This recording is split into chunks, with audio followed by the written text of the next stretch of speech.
আসসালামু আলাইকুম। আজকের বাংলা নিউজে আপনাকে জানাচ্ছি স্বাগত। এখন শুনবেন সংবাদ শিরোনাম। আমাদের সংবাদটি যদি ভালো লাগে লাইক কমেন্ট শেয়ার দিয়ে জানিয়ে দিন আপনার মতামত।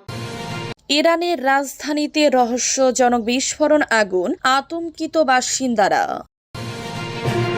10,000 মুসল্লি আল আকসায় নামাজ আদায় করতে পারবেন।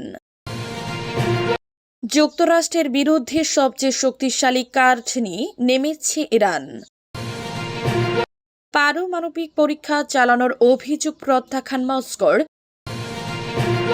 ইরান উপকূলে যুক্তরাষ্ট্রের যুদ্ধ বিমানের আনাগোনা বেড়েছে। পারমাণবিক অস্ত্র বানাচ্ছে তুরস্ক।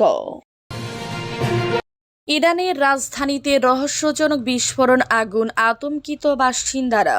ইরানের রাজধানী তেহরানের উপকণ্ঠে অবস্থিত পারন্দর শহরে ভয়াবহ অগ্নিকাণ্ডের খবর পাওয়া গেছে। বুধবার স্থানীয় সময় সন্ধ্যায় এই অগ্নিকাণ্ডের ঘটনা ঘটে বলে দেশটির রাষ্ট্রীয় সংবাদ মাধ্যম নিশ্চিত করেছে। পারন্দ এলাকাটি বেশ কিছু গুরুত্বপূর্ণ সামরিক ও কৌশলগত স্থাপনাটি নিকটবর্তী হওয়ায় এই ঘটনাটি দ্রুত জনমনে চাঞ্চল্য ও উদ্বেগের সৃষ্টি করেছে।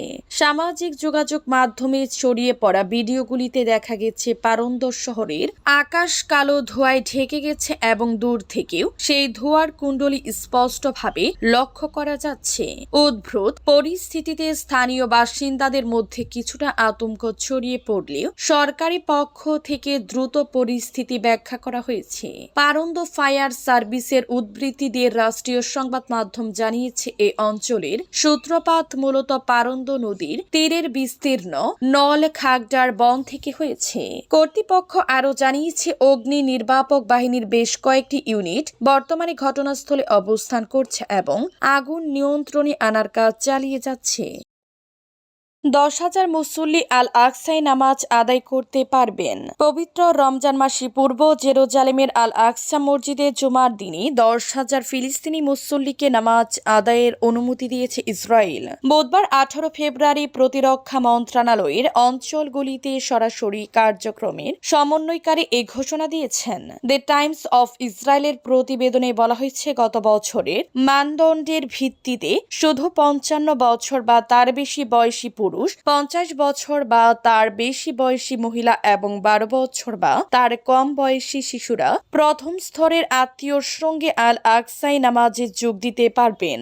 জেরুজালেমের টেম্পল মাউন্টে অবস্থিত ইসলামের তৃতীয় পবিত্রতম স্থান। প্রতিরক্ষা মন্ত্রণালয় জানিয়েছে, নিরাপত্তা ব্যবস্থা যাচাই বাছাই শেষে রাজনৈতিক নেতৃত্ব রমজান মাসে আল আকসা মসজিদ প্রাঙ্গণে ফিলিস্তিনদের নামাজ আদায়ের সুপারিশ গ্রহণ করেছে। স্থিতিশীলতা বজায় রাখার স্বার্থে রমজানি ইবাদতের জন্য এমন সিদ্ধান্ত নেওয়া হয়েছে। যুক্তরাষ্ট্রের বিরুদ্ধে সবচেয়ে শক্তিশালী কার্ড নিয়ে নেমেছে ইরান। হরমুজ প্রণালী ঘিরে ইরান ও যুক্তরাষ্ট্রের মধ্যে চলমান উত্তেজনা এখন এক চরম সংকটের রূপ নিচ্ছে। তেহরানের পক্ষ থেকে বিশ্বের অন্যতম গুরুত্বপূর্ণ এ জ্বালানি সরবরাহ পথটি সামরিকভাবে বন্ধ করে দেওয়ার ঘোষণা বিশ্ব অর্থনীতিতে নতুন করে উদ্বেগের ছায়া নেমেছে।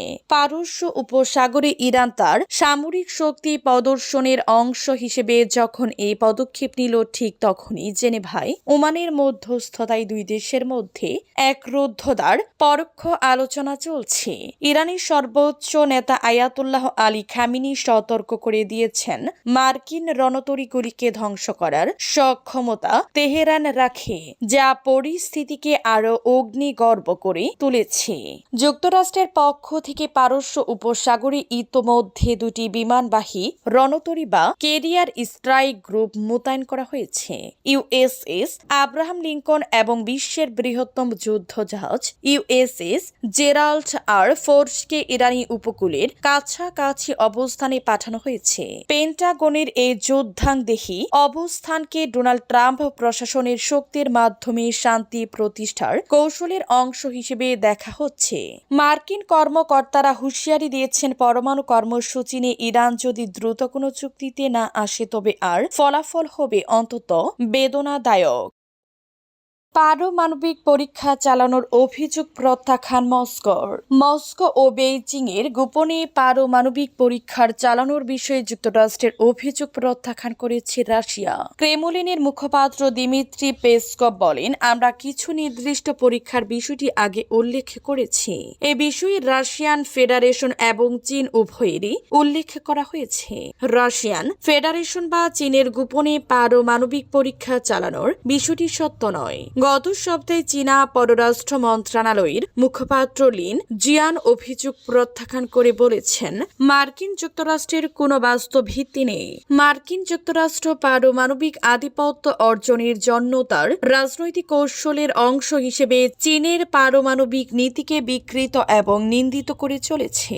রয়টার্সের প্রতিবেদন অনুযায়ী যুক্তরাষ্ট্র ফেব্রুয়ারিতে চীনকে 2020 সালে একটি গোপন পারমাণবিক পরীক্ষা চালানোর জন্য অভিযুক্ত করে, কারণ ওয়াশিংটন বৃহত্তর অস্ত্র নিয়ন্ত্রণ চুক্তিতে চীনের পাশাপাশি রাশিয়াকেও অন্তর্ভুক্ত করবে।